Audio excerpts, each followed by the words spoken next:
चमकन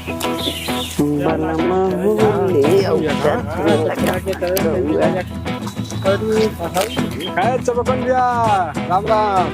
राम राम भैया राम राम। जय राम चमकन भैया। अरे जय राम और सुनावा। और तो बढ़िया है, अपन बतावा। अपनो सब बढ़िया। इधर लोन कैसे ऊपरा गईला? बस ऐसा घूमत नहीं जात कनी की मिल लिया तनी। और सब बढ़िया।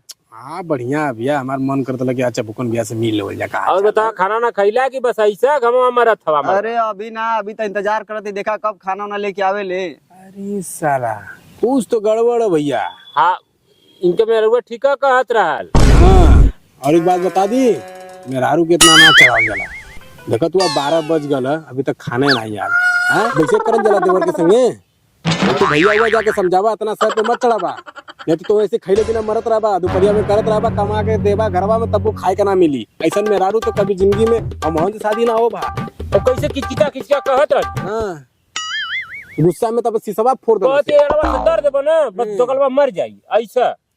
आवे तो के बतावत है कोई इज्जत ना का तोरे घरवा में। हम कहबो कन करे भौजी ना ऐसे कहल जाला भाई हम ना। तो तू ही सोचा कि दोपहरिया हो गला भले तो मेरा खाना तक ना लेके आई, तो सोचा कि का कहलो हमने से। पति का खाल जरूरी है कि मेकअप लगावल जरूरी है। हाँ हाँ उसे पूछिया आई तो अमन का नाम मत बताइया, नहीं तो वो भड़क जाएगा। अच्छा हे जी चली खाना खा ली। करे खाना रे चली घरवा खा ली। मतलब तू घर से आ सकेली खाना ना लेके आ सकेली तो यहाँ तो दिमाग ना काम करेला। तुम्हारा लतवा से भेड़ जुबो अब हमारा भात बस टेढ़ हो जाइबा। तुम्हारा भातवा से छिटा जुबो अब सुना बताए खाए के घरे आ जाइए, हम तो नौकर ना आई कि लेके आई। हाँ बक बक बक जा खा चाहे मरा। देखला भैया इतना ऐठन कहत रही क्या हम कैसे कैसे ऐठ बतियात रही तुमसे देखला कि ना। इनके समझाई हम टेंशन मत ला, इनके तो हम समझाई अच्छा से। घरमा गईले के बाद ना जाए गर्मी ठंडा हो जाए तो पुतर जाए खच बल भर थे कणिया देबा ना। इनके तो समझाई तो बटूर जाई समझ में आ जाए करे। अब इनके समझ में आई, टेंशन मत ला लोग। हां आज पक्का फैसला कर लिया, नहीं तो हुई कुछ नहीं तो मरदा बड़ा तकलीफ होत रहला जब कहत रही तोरे बारे में तो सारा हमार दिल रोत रहला। हां आंख में आंसू ना आए दिली हम। बहुत हरामी लोग तोर मेहरारू मिल गईले। सही कहते भाई, नसीब फूट गया हमारा साला ऐसे बियाह करके। जब का छोड़ बेमतलब के बोले न खाना खाते।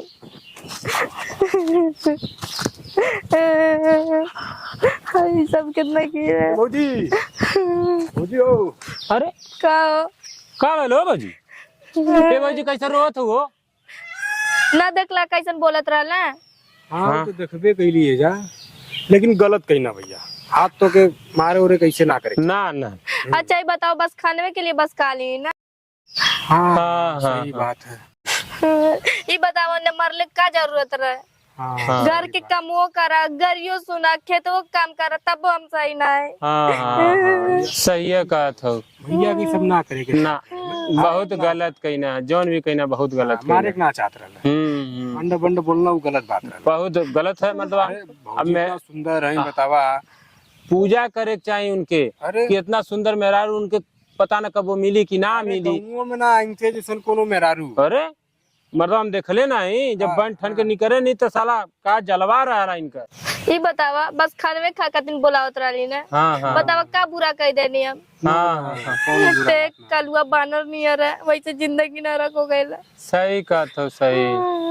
अब बतावा कहाँ तू हुर का परी हो और कहाँ करिया छछुन्ना। सही कहत हो भैया सही। एक ठे वो दिन रह देखले रहनी जब गौनेश तू आयल रहलू, बड़ा मोट झोट रहलू।